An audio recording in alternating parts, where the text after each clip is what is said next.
Hello छात्रों, स्वागत है आपका आपके अपने YouTube channel basic maths study में।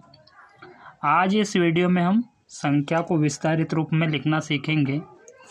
देखेंगे कि संख्या को विस्तारित रूप में किस प्रकार लिखा जाता है। तो हमारे पास 4 संख्याएं दे रखी हैं। इन चारों संख्याओं को हम विस्तारित रूप में लिखेंगे।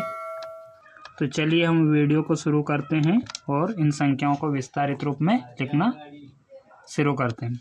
जैसे पहली संख्या हमारे पास 9734। तो हम पहला अंक इस पहले संख्या का पहला अंक लिखेंगे 9। उसके बाद इसको छिपा लेंगे और उसके बाद देखेंगे हमारे पास कितने अंक बचे, 1 2 3। तो 9 के पीछे 3 है, शून्य लगा देंगे, फिर प्लस का साइन देंगे। अगला अंक हमारा 7 है, 7 लिख देंगे, 7 को फिर छिपा लेंगे। छिपाने के बाद देखेंगे हमारे पास कितने अंक बच रहे हैं। तो हमारे पास 2 अंक बच रहे हैं, तो 2 अंक बच रहे हैं, तो 2 शून्य हम 7 के पीछे लगा देंगे, फिर प्लस का साइन देंगे। फिर अगला अंक हमारा 3 है, 3 लिखेंगे और लिखने के बाद उसको छिपाएंगे और देखेंगे हमारे पास लास्ट अंक बच रहा है 1, तो 1 शून्य हम लगा देंगे, फिर प्लस का साइन देंगे और लास्ट अंक हमारा 4 है। 4 को लिखने के बाद उसको छिपाएंगे, देखेंगे उसके पीछे कोई अंक नहीं है, तो हमें यहाँ शून्य नहीं लिखना है। इस प्रकार ये पहली संख्या का विस्तारित रूप हमारा हो गया। इसी प्रकार अब हम दूसरी संख्या का विस्तारित रूप लिखेंगे। यहाँ पहला अंक हमारा 4 है, 4 लिखेंगे, फिर 4 को छिपाएंगे और देखेंगे हमारे पास 3 अंक बच रहे हैं, तो 3 शून्य हम लगा लेते हैं, फिर प्लस का साइन बनाएंगे। फिर अगला अंक हमारा 5 है, 5 को लिखेंगे, लिखने के बाद इसको छिपाएंगे, देखेंगे हमारे पास 2 अंक है, तो 2 शून्य 5 के पीछे दे देंगे, फिर प्लस का साइन देंगे।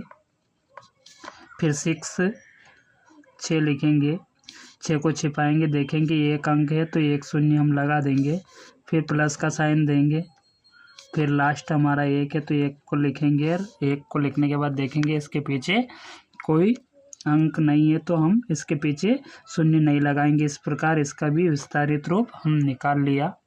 इसी प्रकार अगला है, इस अगले सवाल को हम लिखेंगे। इसका पहला अंक 3 है, 3 को लिखेंगे, 3 को लिखने के बाद देखेंगे इस 3 अंक हमारे पास है, 1 2 3, तो 3 शून्य हमें लगाना है, फिर प्लस का साइन देंगे। फिर अगला अंक हमारा 0 है, तो 0 ही लिखेंगे। 0 लिखने के बाद हम देखेंगे कि इसके पीछे 2 अंक हैं, तो 2 शून्य हम लगा लेंगे, फिर प्लस का साइन देंगे और फिर हम 0 लिखेंगे और 0 को छिपाने के बाद देखेंगे 1 अंक है, तो 1 शून्य लगाएंगे, फिर प्लस का साइन देंगे। फिर लास्ट 1 है, तो 1 को लिखेंगे और 1 के पीछे हम देखेंगे कोई अंक नहीं है, तो यहाँ शून्य नहीं देना। इस प्रकार हमारा ये विस्तारित रूप हमने सारी संख्याओं का लिख लिया। अगला सवाल है हमारा वापस 9। तो 9 लिखेंगे, 9 को छिपाने के बाद 1 2 3 अंक है, तो 3 शून्य हम लगा लेंगे, फिर प्लस का साइन लगाएंगे। फिर 7, अगला अंक 7 है, 7 को छिपाएंगे, देखेंगे 2 अंक बच रहे हैं, तो 2 शून्य हम लगा लेंगे, फिर प्लस का साइन देंगे। फिर लास्ट अगला अंक हमारा 5 है, 5 को लिखेंगे और 5 को छिपाएंगे और देखेंगे 1 अंक है, तो 1 शून्य लगाएंगे, फिर प्लस का साइन हम बनाएंगे। फिर लास्ट हमारा 2 है, 2 को लिख लेंगे। इस प्रकार ये हमारा चारों संख्या को विस्तारित रूप निकल के आ गया। अब आपको 2 छात्रों एक सवाल में दे रहा हूँ, जिसका विस्तारित रूप निकाल के कमेंट बॉक्स में ज़रूर भेजें। तो इस संख्या का मुझे आप विस्तारित रूप निकाल के ज़रूर भेजिए। आपके लिए HW है, होमवर्क है। जय हिंद, वंदे मातरम।